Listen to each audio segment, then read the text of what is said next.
welcome to CMO Insights, the podcast series. I'm your host, Jeff Peatherwitz, President and CEO of the Peatherwitz Group.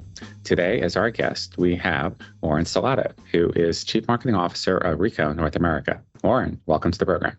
Thank you, Jeff. It's great to be here. Thank you for having me. Pleasure. So Ricoh is a huge company. It's been around a long time. Level set with our listeners. What does Ricoh do? Thank you. Ricoh has been around for 60 years in the North American region and longer. It's a Japan-based organization that manufactures what you remember as our heritage business of office equipment and printers, scanners, et cetera. But what we've been doing in the last 10 years is quietly acquiring IT services companies, and low-code, no-code platforms, and building out process automation solutions and digital business process services solutions for our customers. That is a big change. So I remember, I think it was in the early 90s, there was that book about IBM that came out about getting an elephant to dance. So Ricoh's a big company, and part of your title is not just Chief Marketing Officer, you are also Change Management Officer. So what you just described, that's a significant amount of change. Walk us through what that's been like and how are you driving that? Sure thing. As you mentioned, it's a pretty big change, although an evolution really, when you think about the heritage business in printing, the evolution to digital is really capturing digital data, digital information. And so one of the things that we've been focused on really is tuning our narrative, our business narrative around how those two things work together. Ultimately to help customers manage what is a very large amount of data in their business and helping to transform how they use that data or monetize that data. So another thing that, with regard to change and change management, we've been very focused on our culture. Our culture of excellence is what we call it. And it's been a whole program that our CEO Carsten Brun, has implemented when he started about 2.5 years ago, which was around the same time I started, just after him. He hired me on. And it's really been putting a focus on where it's most important, which is the culture and the employees and the employee experience. So we've been highly focused. Underneath all of it is really the mission of change management, but creating a culture of inclusion, a culture where people have shared values and expectations and accountability around how they work and how they operate each day. We have implemented a playbook for any managers of people, additional training, some soft skills, how to make connections with employees. And some of those things are left to the managers to decide how they manage their teams and what motivates them in their microcultures. And some of the other things that we've done are really around recruitment marketing and building up our employer brand so that this becomes a destination for people to choose for employment. And so one of the things that we're recently super proud of is the distinction of being a great place to work. And we've also moved the needle in the last 2 years significantly on our employee engagement scores that we work with Gallup, the Gallup organization. And so we see a lot of proof points, proof of our efforts working and resonating with our employees. And one other thing that I think we're pretty proud of is a 96% acceptance rate on all of our offer letters. So something is working. Yeah, something's working, and we're really proud of the work. So now that you interview and you're building this culture, what are you looking for in your new candidates to make sure that they're fitting into the culture that you're building? Absolutely. Digital first mindset, digital skills, people who are looking for a place that is all about inclusiveness, people that want to work at a place that where their voice can be heard and their impact can be made. We also give people the opportunity if, for example, you're an engineer working with really cool technologies, being, in our heritage, a technology creator. So just really people that are good listeners, that are service oriented, that are adaptable, because we all know, just how the rate and pace of change has been so incredible over the last, 10 to 15 years and continues to accelerate. So people that can be very adaptable in those kinds of environments. Definitely inclusivity today, I think, is a must have. But beyond just embracing ideas, you've gone even further. You're known for doing a lot of work with disability rights as well. Could you elaborate on that and share some examples of how you're making that practical? Sure. So personally, it's a passion of mine and one that I've been working in and discovered through some personal experiences about 15 years ago. And I started my journey to serve on the boards of the ARC organization, as well as more recently on the board of trustees for the Consumer Technology Association. And it's been a real honor and privilege to be a part of that community and help to drive the progress inside that organization to the benefit of those with disabilities and those in the aging population, and putting technology to good use to make their lives as good as it can be. The thing that I've been super excited about is being able to bring that platform inside the company and to challenge our product team to not just look at it, design it in from the beginning, design accessibility into everything that we do. We're not perfect, and like a lot of organizations, it's a continuous journey. But we also have regular updates from those on our team. I have a monthly, what I call community of practice call, which is an all hands meeting. But I've really tried to foster a community within the marketing organization. And we do spend every month about an hour and a half together on various topics and recognition. But one of the topics that I've brought forward for everybody to learn more and to become passionate about, hopefully, is accessibility. And I'm really excited about giving people that perspective and that education. And we've had outside speakers come in. Francis West, who's the former IBM accessibility chief, has spent some time with us. So it's a journey for individuals and it's a journey for the organization, but it's a very important one that we're all on. So you're known for also being a digital transformer, but what I'm hearing a lot about is your passion for people. So I'm curious, is as you digitally transform the organization, how much of it is people first and then the process and technology second, or is it getting the technology nailed down and then you find the way to get the people incorporated? I think with digital transformation, you really have to start with the people and the mission. We have a very clear mission around serving our customers and helping them modernize. And the people that we brought on, when I first started about 2 years ago, maybe slightly more, I have a pretty big team. And so it was very important to me, all the way up and down and across the organization, that I was able to get to know people and get to know what was on their mind.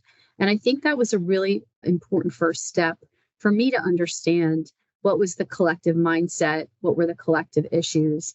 And I conducted probably about 18 roundtables covering about 200 plus people, and really trying to understand, where they were on their journey at Ricoh, what was important to them, what were they excited about or afraid about the future. And that helped me really shape my approach. And that's what gave birth to the whole idea of this marketing community of practice. But I had really learned about, people's fears.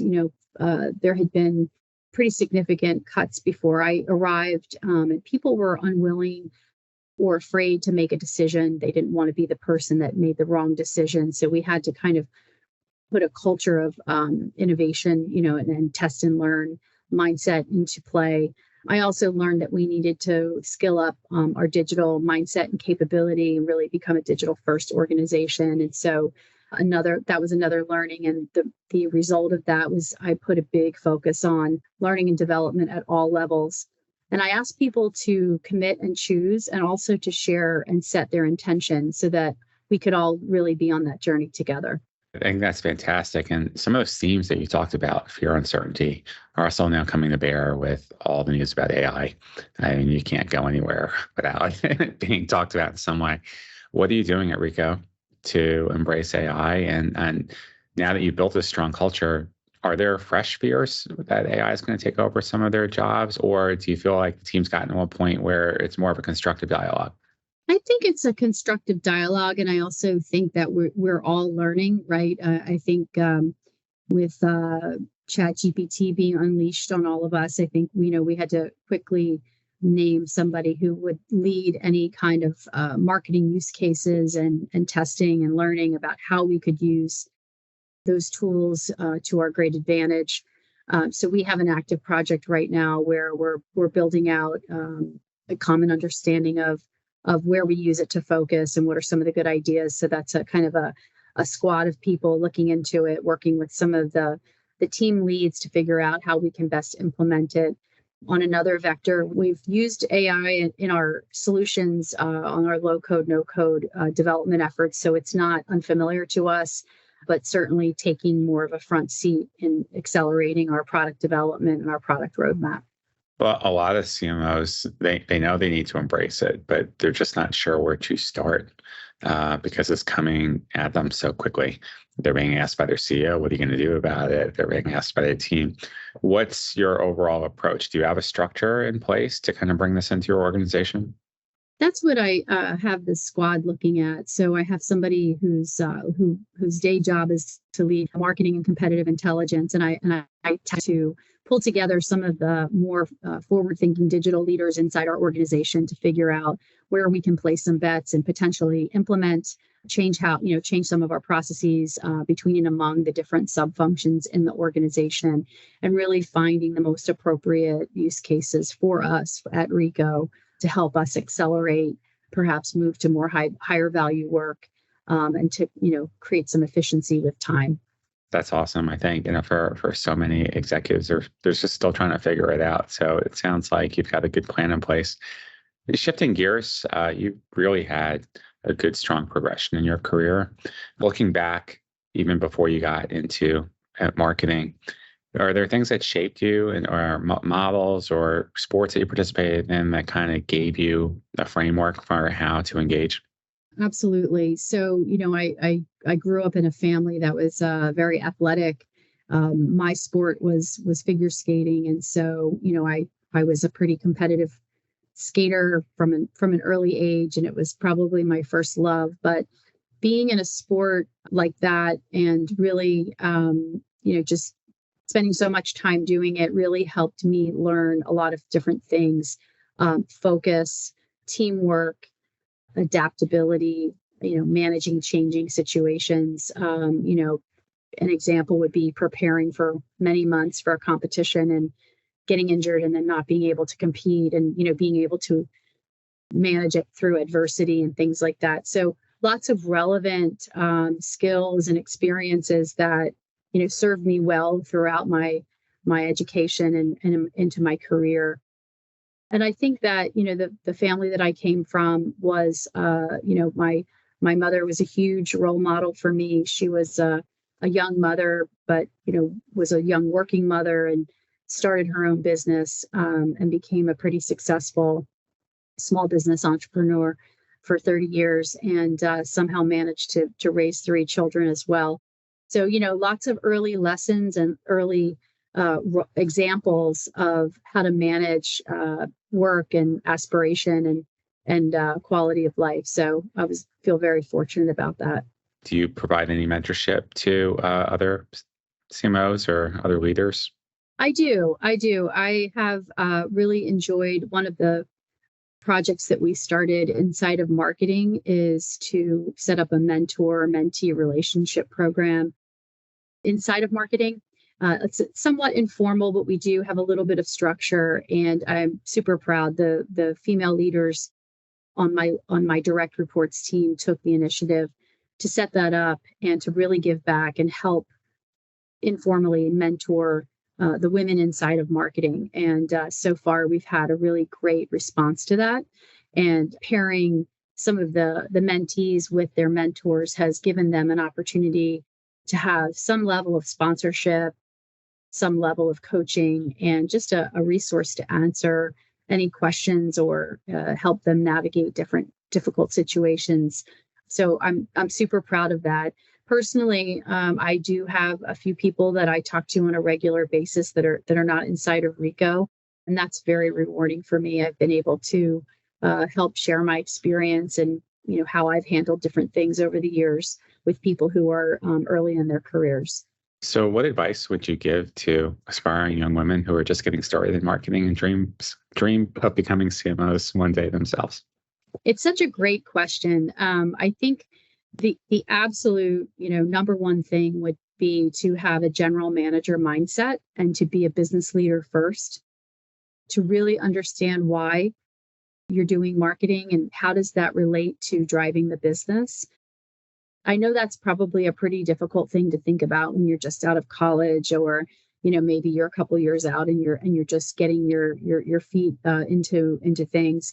But it's super important as you move up in your career to understand the principles of business, understand the financials of business, and be able to speak the language of business, even though you might be on the marketing side, even as a creative, really understanding the strategy behind your creative, as just another example.